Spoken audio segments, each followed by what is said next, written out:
Okay, ignore my appearance because I'm literally in my pajamas, but I wanted to talk about The Last Jedi, which whenever you say that, everyone like loses their minds. This isn't to shit on The Last Jedi. It is to point out what I think is the biggest mistake that Rian Johnson made with The Last Jedi, and that was killing off Luke Skywalker at the end. Not Luke's character. Here's the thing. I think that Luke's character was done right because Rian Johnson actually put in a lot of thought about what this character would be going through realistically and how that would translate to an older audience who grew up with this legendary character. He goes into a whole background of like Luke is having basically an existential crisis because like he's been a legend his whole life and now he finds out that like the whole Jedi Order was like screwed up. Of course he's going to be upset about that. And it even like ties in the prequel, like the whole point of the prequels is to show that the Jedi weren't actually that great. And now Luke finds that out and he's made a mistake and he feels awful about it. That doesn't mean though that we can't also, I think there should have been a balance between that new take on Luke with the old Luke Skywalker that we know and love. And I think that you could have accomplished that by, at the end of the movie, he changes his mind and he's like, you know what, because of Rey's unique perspective, he's reminded of everything that he cares about and believes in, and he does help her.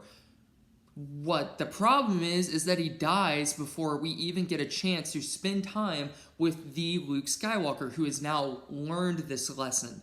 We see him learn this lesson, and I think the reason that everyone has a problem with Luke's character in The Last Jedi is because he is at a very, like, tumultuous time in his life at that moment, and he comes around in the end, but it wasn't what people were expecting. And so because of that, everyone has like such a big problem with his character. I think his character completely makes sense. I'm not going to get into the whole vision thing. People don't understand the movie. He has a vision. He doesn't literally try to kill Ben Solo. It's instinctual. It's Luke's character. Whatever, I digress. The point is, imagine though, that Luke, at the end of this movie, does this big grand gesture of projecting himself across the galaxy, and it doesn't kill him. He's just kind of worn out, but he's back. That is the moment where you're like, Luke Skywalker is back. We're excited for the last movie. That is the reason that The Last Jedi feels so weird as it cuts off. How are you going to finish this trilogy? It needs to flow like a trilogy, and it doesn't. Killing Luke Skywalker off is what makes it weirdly like a finale.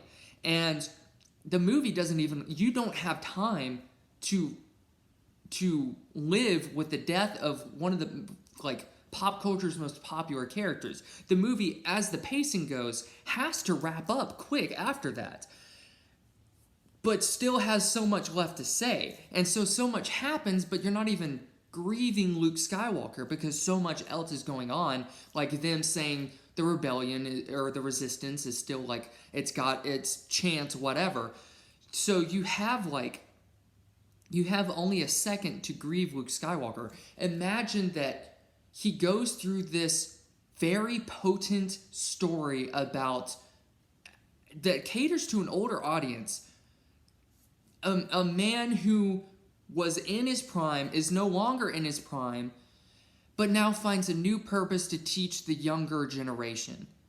So now you go into the next movie, and I think that would make people even like Rey more as a character, because you see this person that you know and grew up liking and loving and trusting like this new character, and put time into her development. And I think that it would have convinced people more of her as the new hero.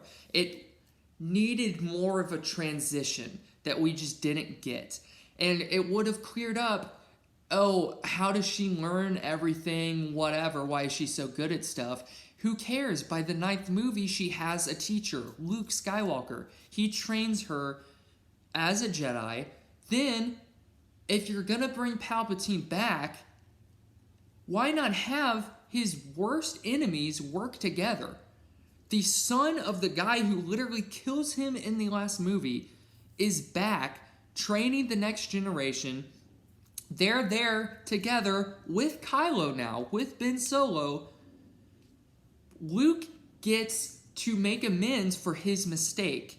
He now has a Padawan who, because she is very similar to Kylo Ren, because they're a dyad in the Force, which I think is a cool concept, she starts to act like Palpatine, like Luke's greatest enemy. She has Force lightning. What's that going to do? That's going to make him doubt her, just like he did Ben.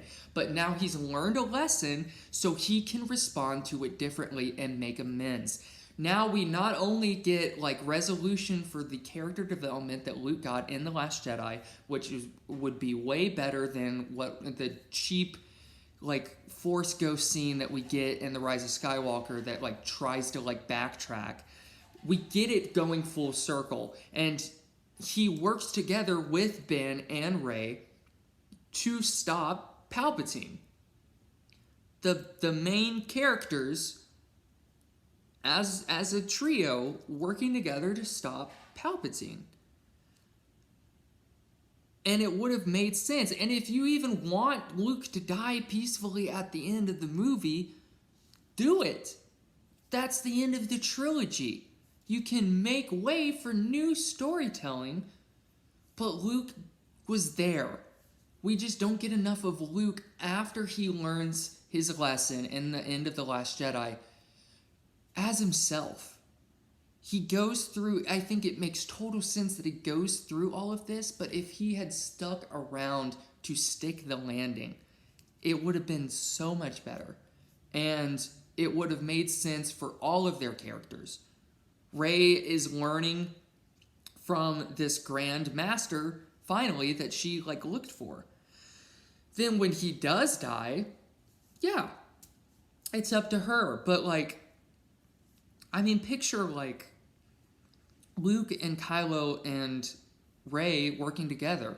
Kylo and Luke have to make amends. They have to work together. I don't know. I mean, I think that some things in the sequel trilogy really work and some really, really don't. Everyone knows that, but that's my opinion on what would have made the whole sequel trilogy better is Luke's character arc, because you set him up as the most important part of The Force Awakens. Like, you're looking for him. Then you find him. He's not what he seems. What's up with that? Let's deal with that. Then he just dies. And you don't get... If you're making a trilogy, make the third part the resolution. You get your... Hey, A New Hope. Big, boom, here's the universe. Wow, this is exciting. Empire Strikes Back. Dark, sad, bad things are happening to our characters. They have to learn lessons. The third movie is them having learned those lessons, and what do you do with them? Or even those lessons coming to full fruition, like Luke learning, I am a Jedi like my father before me, like making the commitment to stay on the good side. Sure, maybe that's, having him at the end, do that again. I'm not saying you would do that necessarily, though. I think that it's a different situation where it's Luke working. You're passing down the torch to the new generation. You're saying goodbye to the old generation in a way that makes sense. Yeah, that's what I think. I think that Rian Johnson really put a lot of thought into the character, but his biggest mistake was killing off Luke at the end of The Last Jedi. And it would have made a whole much more satisfying end to the entire saga if the main character of Star Wars were still around at the end. People would have liked Rey more.